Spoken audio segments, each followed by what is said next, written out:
So welcome everyone, both to you who are here in person today and to you who follow us online, this seminar, IMER seminar. My name is Kari Hagadum. I'm the leader currently of IMER Bergen. And we are very pleased today to have a guest with us, Manuel Insberg, who is a guest researcher at SKOK now, but usually you're working at the Institute of Social Anthropology at the University of Bern in Switzerland. Mm. So you have been visiting us for a few weeks now, and I'm going to stay on for a little bit longer. And we are very, very nice to have you here with us today.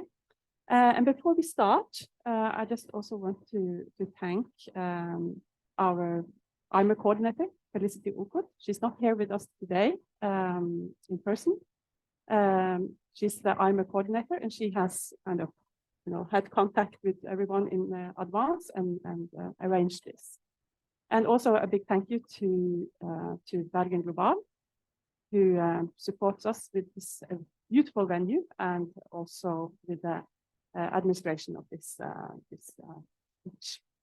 So I will give the floor to you, Manuel, and you will have a speech about, we've called it, I promise you, my country will help you, promissory acts within the Norwegian refugee regime.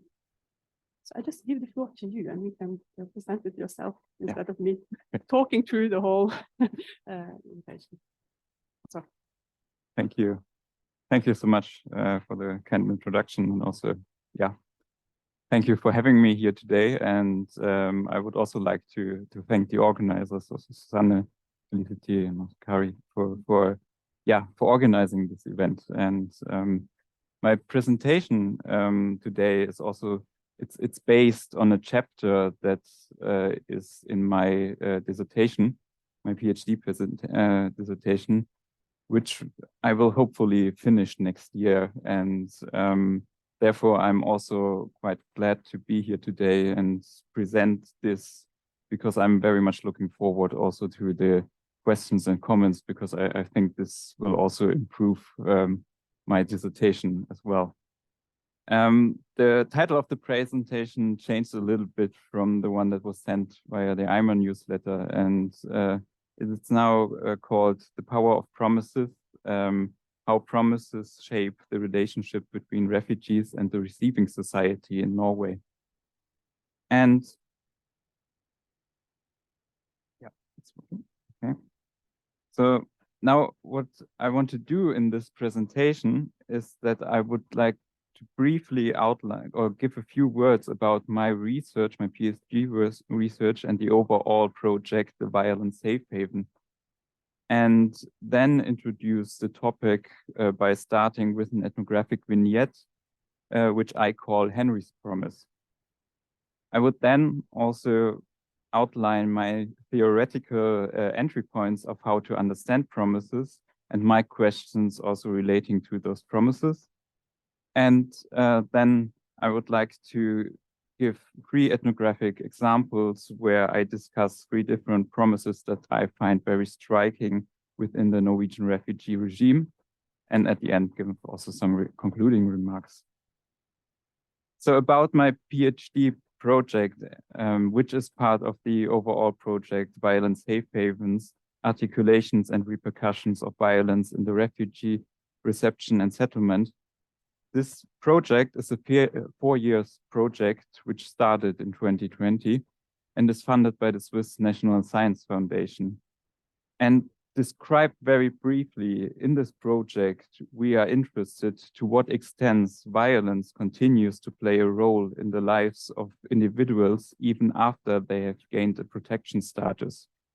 We observed that there's a lot of academic literature in the broader field of refugee studies that identifies various forms of violence in countries of origin, on migratory routes, also in border zones, or in situations of illegalization, deportation, and detention.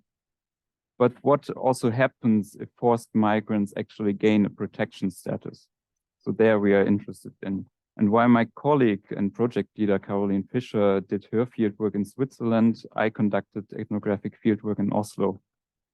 So with interruptions and also challenges caused by the COVID-19 pandemic, I managed to do around roughly 11 months of fieldwork in Oslo. And during my fieldwork, I began to recognize that promises are an issue that keep coming up in my data. And so I thought it is also important for me to investigate those promises further. And to start, as I already said, I would like to give an ethnographic vignette that I call Henry's Promise. Henry's Promise. It was my second interview with Henry, during which he explained to me in great detail the long bureaucratic procedure he had endured in order to be accepted as a resettlement refugee by the Norwegian authorities. Although we had only met once before, he talked very openly about the harsh experiences in his life in Jordan and the rearing application process of the UNHCR program. 2 years had passed since his initial application to the UNHCR, until by chance he met an employee of a British NGO who had enough influence to forward his case further. Another 7 months later, he received a call from the local UNHCR office saying that Norway would consider him for its resettlement program and a Norwegian delegation would come to meet him. He said to me, "They met me almost 8 hours. There were 3 boards. First was UDE, that took 4 hours. Second board was police, 1.5 hours. And third board was IMDI. IMDI was almost 2.5 hours. Henry took a deep breath when he recapitulated this exhausting procedure. The next moment, however, he began to smile. He folded his hands and said that he was glad for this day to happen, because he could recall very precisely the reaction of the Norwegian delegation leader at the final meeting. I can't forget when she closed her laptop and said, I can't forget when she said, "I promise you, my country will help you." She said that, and they did. Now, while in later conversations, Henry kept telling me about the difficulties that came with that promise, the clear promise of help that Henry received in this situation triggered positive feelings that he could still remember in detail months later. So following the trajectories of persons with a refugee protection status in Norway, I realized that this was not only one moment a promise becomes relevant in their lives. So how can we understand promises and how do they work? Often promises are not as obviously articulated as can be seen in Henry's example. Alan Habit shows that promises can take different forms. They can come as assurances, commitments, guarantees, or even legal texts and treaties. However, all these different promises have in common a morality. They establish a moral relationship between the one who promises and the one who receives the promise. Hannah Arendt describes promises as, and I quote her, fundamental features in the morality of human existence. And she says that promises are, and I quote again, the unique human way of ordering the future, making it predictable and reliable. So there's also a temporal dimension in promises, a future-oriented one. But where to, or to what do these promises orient us to? Following Sarah Ahmed, desires play a central role here. Promises comprise the desire to a demanded object and help us to order and direct our desire to the promised object. In that sense, promises shape relationships between and positionalities of the one who promises and the one who is promised something. And at the same time, I would say, promises can be seen as a temporal technique to direct our affective desires towards an object that lies in a possible future. So in Henry's case, the promise of help that was made at the end of the UNHCR procedure had a lasting impact on him. In Jordan, he was in a desperate situation with little opportunity for self-determination. Once he said to me, "In the past, I was hopeless. I had no future. I cried every night because I was afraid to wake up and there's a new day. It was like I do feel nothing, I had nothing." With the promise of help by the head of the Norwegian delegation, suddenly his desire of leaving the situation of existential stuckedness as such that became a possible future for him. However, promises of help, or the promise of help that Henry receives, must also be seen in the context of unequal power. So who is able to promise help and who receives help, and what is understood by help? By following Laurent Berlon, I like to understand the Norwegian refugee regime as, and I quote her, an evolving and incoherent cluster of hegemonic promises that form the present and future experiences of social belonging.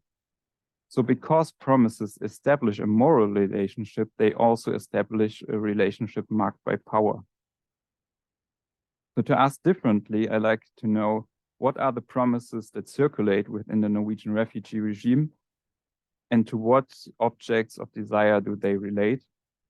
Who promises and who is promised something, and who is also excluded from those promises?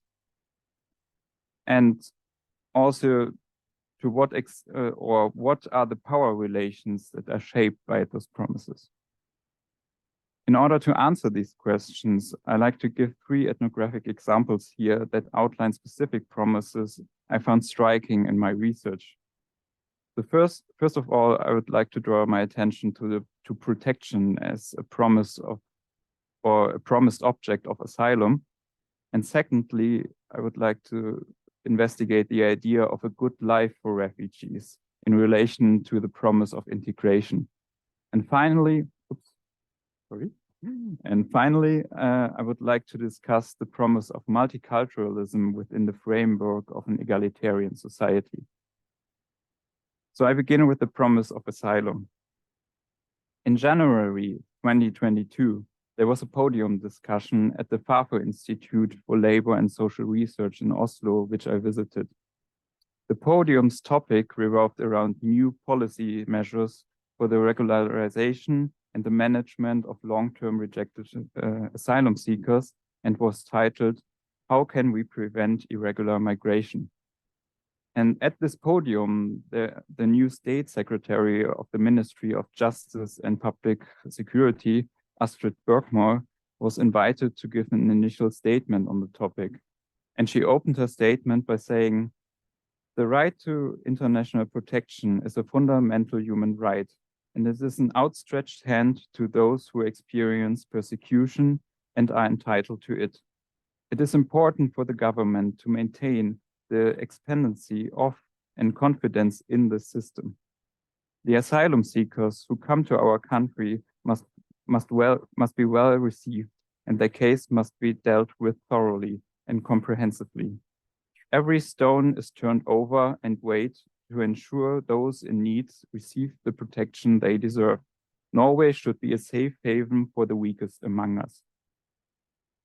So although this although this very short part of her statement, it's quite a short paragraph of her statement, and there's more to it. But I think these few sentences raise a number of issues that characterize also the promise of asylum. First of all, an image is presented that shows Norway as a dedicated advocate for human rights and a promisor of the right of asylum. Symbolic phrases of the outstretched hand or the idea that Norway should be a safe haven enforce the idea of the promise. Secondly, the statement at the same time includes a clear promise to a wider public of ensuring and maintaining the stability of the overall system. This promised safe haven is an exclusionary space, and the state authorities are the ones deciding who is in need of protection. And lastly, this also shows the power relations ingrained in the promise of protection. Even if you receive protection, you are seen as the weakest among us. So I like to point out the complexity and also the ambivalence of the promise of protection. Who is actually promised protections against whom or what? And at what cost is protection promised by the state authorities? Shifting to another promise I am looking at in my research, this is the promise of integration, which is closely tied to the fulfillment of the promise of protection. If people get a protection status, they are promised integration as well. But it is also closely defined, a closely defined integration that is promised here. During my fieldwork, the Norwegian government introduced a new integration legislation in January 2021. And this legislation should reform the social support structures for newly accepted refugees in the country. And I'm speaking mainly of the introduction program here. And in the run-up of this new legislation, Guri Melby, who was at the time the Science and Integration Minister for the Liberal Party Venstre, wrote a guest article in the newspaper VG titled, "We Need an Integration Reform." And in this manifest-like article, she points out the shortcomings of the welfare state in integrating immigrants and refugees in particular, but also promises that the new legislation will change this. She says, much is going well with integration, but we still have several problems to solve. Language competence and work are the key. Safe, good, and free lives are the goal. So here, this new integration legislation promises that safe and good and free lives will be achieved by providing refugees with the possibility to gain language skills and work. But how does this play out in the everyday life of refugees? Iman is a research participant of mine. I met him for the first time in September 2021 at the Oslo Education Center for Adults when I visited an introductory course there. At the time, he told me enthusiastically, while we were sitting in the hallway outside the classroom, "I'm starting a new life within a good country." A year later, however, Iman's enthusiasm for living in Oslo had been given way to a certain frustration. On a walking tour we did together along the Oslo fjord, he told me annoyed that in his everyday life, he repeatedly encounters situations in which his Norwegian is not understood. Therefore, he feels the pressure to continue studying despite the summer holidays at school in order to pass the next Norwegian exam. Otherwise, he fears to not have the chance to find a job in his desired profession, but instead will end up working in a low-paid job.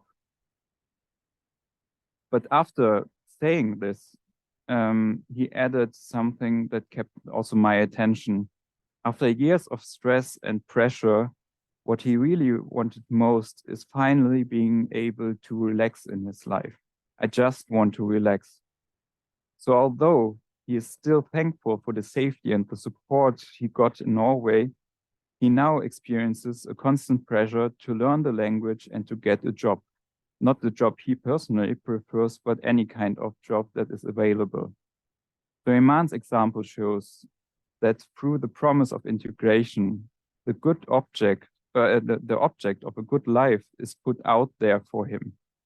And it is promised that if he would follow closely the roadmap of learning the language and getting a job, this future object might be reachable for him. But what kind of good life is promised here, and how are these promises put into practice? Are the personal aspirations of accepted refugees met by the promise of integration? Or is this promise of integration more directed towards the object of economic stability of the welfare state in an age of global capitalism, and the promise that the welfare state will be the guarantor of social cohesion and national identity?